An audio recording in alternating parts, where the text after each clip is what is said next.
Hello नमस्कार दोस्तों, मेरा नाम है कपिल और स्वागत है आप सभी का फॉर आपकी सक्सेस में। फ्रेंड्स, इस वीडियो में अभी हम लोग महमूद गजनवी, मोहम्मद गौरी के साथ साथ दिल्ली सल्तनत से संबंधित टॉप 40 क्वेश्चन को देखने वाले हैं, जो आपके आने वाले हर एक एग्जाम के लिए अति महत्वपूर्ण हैं। तो इसलिए आप इन्हें याद कर लीजिएगा, ठीक है। आप इस वीडियो का फ्री पीडीएफ फाइल भी डाउनलोड कर सकते हैं, जिसका लिंक इस वीडियो के डिस्क्रिप्शन बॉक्स में दिया हुआ है, या तो फिर आप मेरा टेलीग्राम ग्रुप ज्वाइन करके वहां से भी फ्री में आसानी से इसका पीडीएफ फाइल डाउनलोड कर सकते हैं। टेलीग्राम ग्रुप ज्वाइन करने का लिंक भी इसी वीडियो के डिस्क्रिप्शन बॉक्स में दिया हुआ है। ओके, तो चलिए अब क्वेश्चन की ओर बढ़ते हैं। और पहला क्वेश्चन है, पहला मुस्लिम आक्रमणकारी 712 ईस्वी में भारत आया था, उसका क्या नाम था? तो इसका राइट आंसर है ऑप्शन सी, मोहम्मद बिन कासिम। मोहम्मद बिन कासिम जो था वह भारत पर आक्रमण करने वाला पहला मुस्लिम आक्रमणकारी था। वह किस देश का निवासी था? तो वह अरब देश का निवासी था। उसने उस टाइम जब भारत के सिंध प्रदेश पर आक्रमण किया था, तो वहां का शासक कौन था? दाहिर था, ठीक है, जिसे मोहम्मद बिन कासिम ने हराया था। अगला प्रश्न है, महमूद गजनवी ने भारत पर कितनी बार आक्रमण किया? तो महमूद गजनवी ने भारत पर कुल 17 बार आक्रमण किया था। उसका जो था सबसे पहला आक्रमण कब था? तो वह किया था 1001 ईस्वी में हुआ था, ठीक है। और उसका सबसे अंतिम आक्रमण 1027 ईस्वी में सिंध के जाटों पर हुआ था।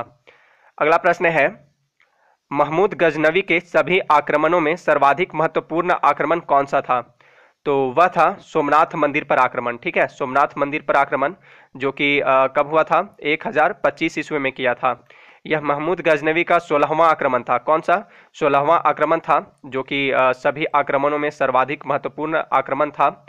उसने सोमनाथ मंदिर पर आक्रमण कर वहां के प्रसिद्ध मंदिर को तोड़ दिया तथा अपार धन, बहुत सारा धन प्राप्त किया, और उसके बाद उस मंदिर को लूटपाट करके वह वापस अरब चला गया था। नेक्स्ट क्वेश्चन है, अलबरूनी किसके शासनकाल में इतिहासकार था? तो इसका राइट आंसर है ऑप्शन ए, महमूद गजनवी के शासनकाल में। अलबरूनी महमूद गजनवी का दरबारी कवि एवं इतिहासकार था। जब महमूद गजनवी ने सोमनाथ मंदिर पर आक्रमण किया था, उसी टाइम यह भारत आया था उसके साथ, महमूद गजनवी के साथ, ठीक है। कौन? अलबरूनी आया था भारत। और अलबरूनी को देखिए संस्कृत का अच्छा ज्ञान था। एक क्वेश्चन यह भी पूछा जाता है कि पुराणों का अध्ययन करने वाला प्रथम मुसलमान कौन था? तो वह अलबरूनी ही था, ठीक है। अलबरूनी की एक प्रसिद्ध पुस्तक है तहकीक ए हिंद, जिसे किताबुल हिंद भी कहते हैं। इस पुस्तक में उसने भारत का विवरण लिखा है, तो आप इसे भी याद रखिएगा, ठीक है। तहकीक ए हिंद या किताबुल हिंद के लेखक कौन है? तो वह है अलबरूनी। अगला प्रश्न है, आत्मकथा शाहनामा के लेखक कौन है? तो शाहनामा के लेखक हैं फिरदौसी। और फिरदौसी जो है ये किसके दरबार में रहते थे? तो यह भी महमूद गजनवी के ही दरबार में रहते थे, ठीक है। नेक्स्ट क्वेश्चन है, तराइन का प्रथम युद्ध कब हुआ था? तो तराइन का प्रथम युद्ध लड़ा गया था 1191 ईस्वी में हुआ था। और यह किसके किसके बीच लड़ा गया था? तो यह मोहम्मद गौरी तथा पृथ्वीराज चौहान के बीच लड़ा गया था, जिसमें मोहम्मद गौरी की हार हुई थी। अच्छा, तराइन का द्वितीय युद्ध कब हुआ था? तो यह हुआ था 1192 ईस्वी में। और यह युद्ध भी है सो मोहम्मद गौरी तथा पृथ्वीराज चौहान के बीच ही हुआ था, जिसमें पृथ्वीराज चौहान पराजित हुआ था। अगला प्रश्न है, निम्नलिखित में से किस राजपूत राजा ने मोहम्मद गौरी को पहली बार हराया था? तो वह हराया था भीम द्वितीय ने। 1178 ईस्वी में मोहम्मद गौरी ने गुजरात पर आक्रमण किया। उस समय वहां बघेल वंशीय शासक भीम द्वितीय था, ठीक है, जिसे देखिए भीम द्वितीय को मूल द्वितीय भी कहते हैं, कहा जाता है। तो इसी का शासन था भीम द्वितीय का, वहां पे गुजरात पर जब आक्रमण किया था 1178 ईस्वी में, उस टाइम। तो आबू पर्वत की तलहटी में इसने गौरी को पराजित कर दिया था भीम द्वितीय ने, और यह मोहम्मद गौरी की भारत में प्रथम पराजय थी।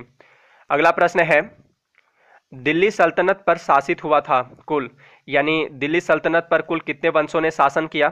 तो कुल 5 वंशों ने शासन किया था, ठीक है। यानी दिल्ली सल्तनत शासित हुआ था कुल 5 राजवंशों द्वारा। तो वह कौन कौन से वंश थे जो दिल्ली सल्तनत पर शासन किया था? तो देख लीजिए एक बार यहाँ पे।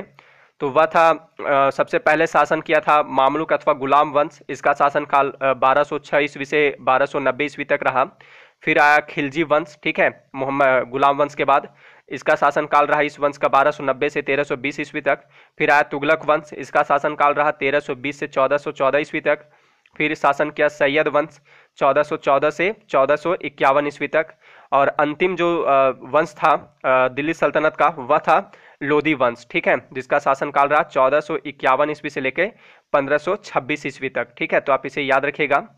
अगला प्रश्न है, भारत में गुलाम वंश का संस्थापक कौन था? तो गुलाम वंश का संस्थापक कौन था? कुतुबुद्दीन ऐबक था। और कुतुबुद्दीन ऐबक किसका गुलाम था? तो यह मोहम्मद गौरी का गुलाम था। कुतुबुद्दीन ऐबक ने दिल्ली सल्तनत पर कब से कब तक शासन किया था? 1206 ईस्वी से लेकर 1210 ईस्वी तक, ठीक है। तो यह भी क्वेश्चन पूछा जाता है कि गुलाम वंश की स्थापना कब हुई थी? तो 1206 ईस्वी में हुई थी। किसने किया था? कुतुबुद्दीन ऐबक ने किया था। अगला प्रश्न है, सन 1210 में कुतुबुद्दीन ऐबक के पश्चात दिल्ली का सुल्तान कौन बना था? तो देखिए, कुतुबुद्दीन ऐबक की मृत्यु हो गई थी चौगान खेलते हुए, ठीक है, घोड़े पर से गिरने से। तो उसके बाद यहाँ पे दिल्ली सल्तनत का सुल्तान कौन बना था? तो वह बना था इल्तुतमिश बना था, ठीक है, तो आप इसे याद रखिएगा। अगला प्रश्न है, निम्नलिखित में से वह दिल्ली का सुल्तान कौन था जिसकी मृत्यु चौगान यानी कि पोलो खेलते हुए हुई थी? तो वह था कुतुबुद्दीन ऐबक, ठीक है, जिसकी मृत्यु जो है चौगान खेलते हुए यानी कि पोलो खेलते हुए घोड़े से गिर जाने से हुए थे। अगला प्रश्न है, दिल्ली सल्तनत की दरबारी भाषा क्या थी? तो दिल्ली सल्तनत की दरबारी भाषा जो थी वह थी फारसी। नेक्स्ट क्वेश्चन है, आगरा शहर की स्थापना किसके द्वारा की गई थी? तो अभी जो वर्तमान आगरा है, आगरा नगर, आगरा शहर, इसकी स्थापना सिकंदर लोदी ने की थी, यानी इसका राइट आंसर है ऑप्शन सी, सिकंदर लोदी। और इसकी स्थापना कब की थी इसने? तो 1504 ईस्वी में की थी, 1504 ईस्वी में। नेक्स्ट क्वेश्चन है, कुव्वत उल इस्लाम मस्जिद का निर्माण किसके द्वारा किया गया था? तो कुव्वत उल इस्लाम मस्जिद का निर्माण कुतुबुद्दीन ऐबक के द्वारा करवाया गया था, ठीक है। कहाँ पे यह है? कुव्वत उल इस्लाम मस्जिद कहाँ पे है? तो यह नई दिल्ली में है। अगला प्रश्न है, अजमेर में 2.5 दिन का झोपड़ा किसने बनवाया था? तो 2.5 दिन का झोपड़ा का निर्माण जो है, इसका निर्माण भी कुतुबुद्दीन ऐबक ने ही करवाया था। और ये कहाँ पे है? 2.5 दिन का झोपड़ा अजमेर में है, ठीक है, राजस्थान में। अगला प्रश्न है, कुतुब मीनार के निर्माण कार्य को किसने पूरा किया था? देखिए, कुतुब मीनार के निर्माण कार्य को स्टार्ट किसने किया था? तो कुतुबुद्दीन ऐबक ने किया था। लेकिन यहाँ पे क्वेश्चन है कि कुतुब मीनार के निर्माण कार्य को पूरा किसने किया था, ठीक है, किसने पूरा करवाया था? तो वह करवाया था इल्तुतमिश ने, ठीक है। कुतुब मीनार कहाँ स्थित है? तो नई दिल्ली में स्थित है। और इस मीनार की ऊंचाई लगभग कितनी है? तो 338 फीट है, ठीक है, 338 फीट। और अगर मीटर में बात करें तो 72.5 मीटर के आसपास इसकी ऊंचाई है। यह भी एग्जाम में पूछा गया क्वेश्चन है कि कुतुब मीनार की लगभग ऊंचाई कितनी है? तो 338 फीट है, मीटर में 72.5 मीटर। अगला प्रश्न है, रजिया सुल्तान किसकी बेटी थी? तो रजिया सुल्तान जो थी वह इल्तुतमिश की बेटी थी। इसने दिल्ली सल्तनत पर 1236 से लेकर 1240 ईस्वी तक शासन किया था। अच्छा, भारत की पहली महिला शासिका कौन थी? तो वह रजिया सुल्तान ही थी, ठीक है, तो आप इसे भी ध्यान में रखिएगा। अगला प्रश्न है, किसके शासनकाल में सबसे अधिक मंगोल आक्रमण हुए? तो सबसे अधिक मंगोल आक्रमण जो हुए थे वह हुए थे अलाउद्दीन खिलजी के शासनकाल में, ठीक है। अगला प्रश्न है, दिल्ली के सुल्तान का पद संभालने से पहले बलबन किस सुल्तान का प्रधानमंत्री था? तो दिल्ली के सुल्तान का पद संभालने से पहले बलबन जो था वह नसरुद्दीन महमूद का प्रधानमंत्री था। अगला प्रश्न है, नियमित मुद्रा जारी करने वाला और दिल्ली को अपने साम्राज्य की राजधानी घोषित करने वाला दिल्ली का प्रथम सुल्तान कौन था? तो वह था इल्तुतमिश, जिसने नियमित रूप से मुद्रा जारी करवाया था। इल्तुतमिश पहला तुर्क सुल्तान था जिसने शुद्ध अरबी सिक्के चलवाए। उसने सल्तनत काल के 2 महत्वपूर्ण सिक्के चलवाए थे, एक था चांदी का टंका और दूसरा था तांबे का जित्तल। और इल्तुतमिश जो था वह दिल्ली का पहला सुल्तान था जिसने अपनी राजधानी लाहौर से दिल्ली स्थानांतरित किया था। अगला प्रश्न है, बाजार नियंत्रण प्रणाली किसने प्रारंभ की? तो बाजार नियंत्रण प्रणाली अलाउद्दीन खिलजी ने प्रारंभ की थी, यानी इसका राइट आंसर है ऑप्शन डी। अगला प्रश्न है, दिल्ली सल्तनत के किस सुल्तान ने सर्वप्रथम अस्थायी सेना का निर्माण किया? तो वह था अलाउद्दीन खिलजी, ठीक है, अलाउद्दीन खिलजी जिसने सल्तनत काल में सर्वप्रथम अस्थायी सेना यानी कि संगठित सेना का निर्माण किया था। सैनिकों को नकद वेतन देने की प्रथा की शुरुआत भी इसी ने की थी, अलाउद्दीन खिलजी ने ही। अगला प्रश्न है, चंगेज खान का वास्तविक नाम क्या था? तो चंगेज खान का वास्तविक नाम तैमुजीन था, ठीक है। यह कहाँ का निवासी था? चंगेज खान, तो यह मंगोलिया का था। जब यह भारत पर आक्रमण किया था उस टाइम यहाँ पे दिल्ली सल्तनत का शासक कौन था? तो इल्तुतमिश था। तो यह भी एग्जाम में क्वेश्चन पूछा गया है कि चंगेज खान जब भारत पर आक्रमण किया था उस टाइम दिल्ली सल्तनत का शासक कौन था? इल्तुतमिश था। अगला प्रश्न है, दिल्ली पर राज करने वाली प्रथम महिला शासिका कौन थी? तो दिल्ली पर शासन करने वाली पहली महिला शासिका रजिया सुल्तान थी, ठीक है। और रजिया सुल्तान ही एकमात्र मुस्लिम शासिका थी जो दिल्ली की गद्दी पर बैठी थी। यह किसकी बेटी थी? इल्तुतमिश की बेटी थी। अगला प्रश्न है, प्रसिद्ध पारसी पर्व नवरोज को भारत में निम्न में से किसने प्रारंभ किया था? तो देखिए यह नवरोज जो है जो कि पारसी पर्व है, तो इसका प्रारंभ किया था बलबन ने, ठीक है। बलबन ने नवरोज को भारत में प्रारंभ किया था। इसके अलावा उसने सिजदा और पाबोस की प्रथा का भी अपने दरबार में शुरुआत किया था जो कि गैर इस्लामी समझा जाता था, ठीक है। कौन सी प्रथा? सिजदा और पाबोस। अगला प्रश्न है, अमीर खुसरो का जन्म कहाँ हुआ था? तो अमीर खुसरो का जन्म एटा के पटियाली कस्बे में हुआ था, यानी इसका राइट आंसर है ऑप्शन सी, पटियाली में, ठीक है। एटा जो है यह उत्तर प्रदेश में है और इसी एटा के पटियाली कस्बे में हुआ था अमीर खुसरो का जन्म। अगला प्रश्न है, निम्नलिखित में से किसने अपने आप को खलीफा घोषित किया था? तो वह शासक था मुबारक शाह खिलजी, ठीक है। मुबारक शाह खिलजी जो था यह अपने आप को खलीफा घोषित किया था। अगला प्रश्न है, किसने इक्तादारी प्रथा चलाई? तो इक्तादारी प्रथा को किसने चलाई थी? तो वह चलाया था इल्तुतमिश ने। इसका राइट आंसर होगा ऑप्शन बी। अगला प्रश्न है, लाख बख्श के नाम से जाना जाने वाला भारतीय शासक कौन था? तो लाख बख्श के नाम से कौन जाना जाता था? तो कुतुबुद्दीन ऐबक जाना जाता था। अगला प्रश्न है, यात्री इब्न बतूता किसके शासनकाल में भारत आया था? तो देखिए यह जो था प्रसिद्ध यह एक यात्री था इब्न बतूता, ठीक है। तो यह मोहम्मद बिन तुगलक के शासनकाल में भारत आया था। क्वेश्चन पूछा जाता है कि इब्न बतूता कहाँ से भारत आया था, ठीक है। तो यह कहाँ से भारत आया था? तो अफ्रीकन कंट्री मोरक्को से आया था, ठीक है। कहाँ से? मोरक्को एक कंट्री है अफ्रीका की, अफ्रीका महादेश की। तो यहीं से आया था इब्न बतूता मोहम्मद बिन तुगलक के शासनकाल में, और इन्होंने अपनी यात्रा वृत्तांत को रेहला नामक पुस्तक में संग्रहित किया था, ठीक है। तो इनकी पुस्तक का नाम क्या है? रेहला। एग्जाम में पूछा जाता है कि रेहला पुस्तक के लेखक कौन है? तो कौन है? इब्न बतूता है। अगला प्रश्न है, तैमूर लंग ने किसके शासनकाल में भारत पर आक्रमण किया? तो तैमूर लंग ने 1398 ईस्वी में नसीरुद्दीन महमूद तुगलक के शासनकाल में दिल्ली पर आक्रमण किया था। कब? 1398 ईस्वी में। अगला प्रश्न है, दिल्ली के किस सुल्तान ने ब्राह्मणों पर भी जजिया लगाया था? तो इसका राइट आंसर है ऑप्शन ए, फिरोज शाह तुगलक ने। देखिए यह जो जजिया है एक प्रकार का कर था, टैक्स था जो गैर हिंदुओं पर लगाया जाता था। फिरोज शाह तुगलक ने इस कर को ब्राह्मणों पर भी लगाया था।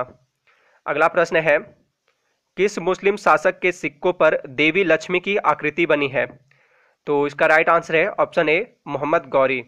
मोहम्मद गौरी के सिक्कों पर देवी लक्ष्मी की आकृति बनी हुई है।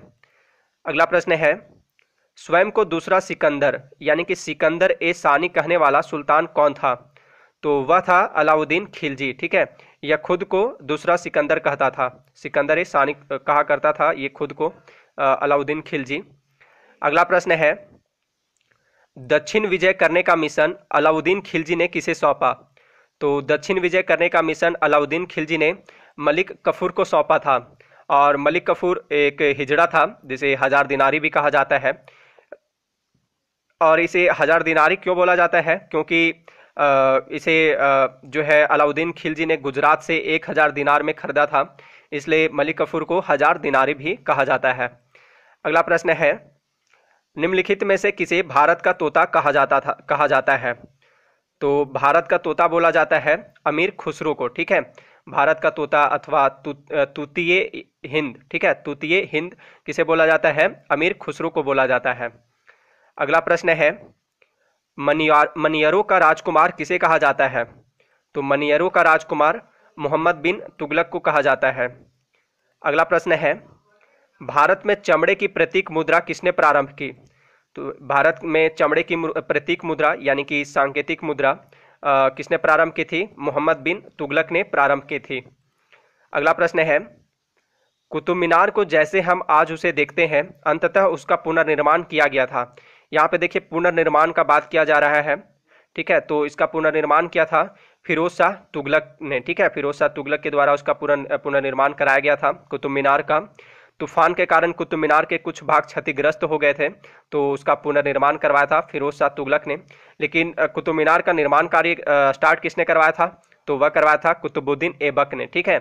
और उसे उसका निर्माण कार्य पूरा किसने करवाया था? तो वह करवाया था इल्तुतमिश ने। लेकिन यहाँ पे क्वेश्चन है कि पुनर्निर्माण यानी कि उसका टूट जाने के कारण, क्षतिग्रस्त हो जाने के कारण उसका पुनर्निर्माण, फिर से उसकी मरम्मत किसने करवाया था? तो फिरोज शाह तुगलक ने करवाया था। अगला प्रश्न है, निम्नलिखित में से किसने अपनी राजधानी दिल्ली से देवगिरी अर्थात दौलताबाद स्थानांतरित की? देखिए देवगिरी का ही नाम है दौलताबाद, ठीक है। तो अपनी राजधानी दिल्ली से देवगिरी या दौलताबाद स्थानांतरित किसने की थी? तो वह किया था मोहम्मद बिन तुगलक ने, ठीक है। और दौलताबाद अभी वर्तमान में कहाँ पे स्थित है? तो यह स्थित है महाराष्ट्र के औरंगाबाद जिले में। अगला प्रश्न है, दीवान ए खैरात नामक एक अलग विभाग की स्थापना किसने की? तो दीवान ए खैरात विभाग की स्थापना फिरोज शाह तुगलक ने की थी। और यह जो है दीवान ए खैरात एक दान विभाग था। इस विभाग द्वारा अनाथों, विधवाओं और गरीबों के भरण पोषण एवं उनकी देखभाल का कार्य किया जाता था। अगला प्रश्न है, दिल्ली का सुल्तान जो भारत में नहरों के सबसे बड़े नेटवर्क के निर्माण के लिए प्रसिद्ध है था, तो उसका नाम क्या था? तो वह था फिरोज शाह तुगलक, ठीक है। इसने कृषि को प्रोत्साहन देने के उद्देश्य से सिंचाई के लिए अनेक नहरों का निर्माण कराया था। इसलिए फिरोज शाह तुगलक भारत में नहरों के सबसे बड़े नेटवर्क के निर्माण के लिए प्रसिद्ध है। अगला प्रश्न है, लोदी वंश का अंतिम शासक कौन था? तो लोदी वंश का अंतिम शासक इब्राहिम लोदी था, ठीक है। यानी इसका राइट आंसर है ऑप्शन ए, इब्राहिम लोदी। अच्छा, लोदी वंश का संस्थापक कौन था? तो वह था बहलोल लोदी। और लोदी वंश का अंतिम शासक कौन था? इब्राहिम लोदी था। अगला प्रश्न है, निम्न में से कौन गुलरुखी के नाम से कविताएं लिखा करता था? तो गुलरुखी के नाम से कविताएं कौन लिखा करता था? तो वह लिखा करता था सिकंदर लोदी, ठीक है। तो अंत में आपके लिए क्वेश्चन है, प्रसिद्ध सोमनाथ मंदिर किस राज्य में स्थित है? तो इसका सही जवाब आप मुझे कमेंट बॉक्स में दीजिएगा। तो इस वीडियो में इतना ही। अगर आप इस वीडियो का क्विज खेलना चाहते हैं तो गूगल पर जाइए, वहाँ पे सर्च कीजिए www.forapkisuccess.in। वहाँ पे सर्च करने पर देखिए इस टैब का एक लिंक मिलेगा, उसे ओपन कीजिए और वहाँ से इस वीडियो का क्विज प्ले कीजिए, ठीक है। अगर ये वीडियो आपको अच्छा लगा हो तो इसे लाइक तथा शेयर जरूर कर दीजिएगा। मिलते हैं नेक्स्ट वीडियो में। Thanks for watching.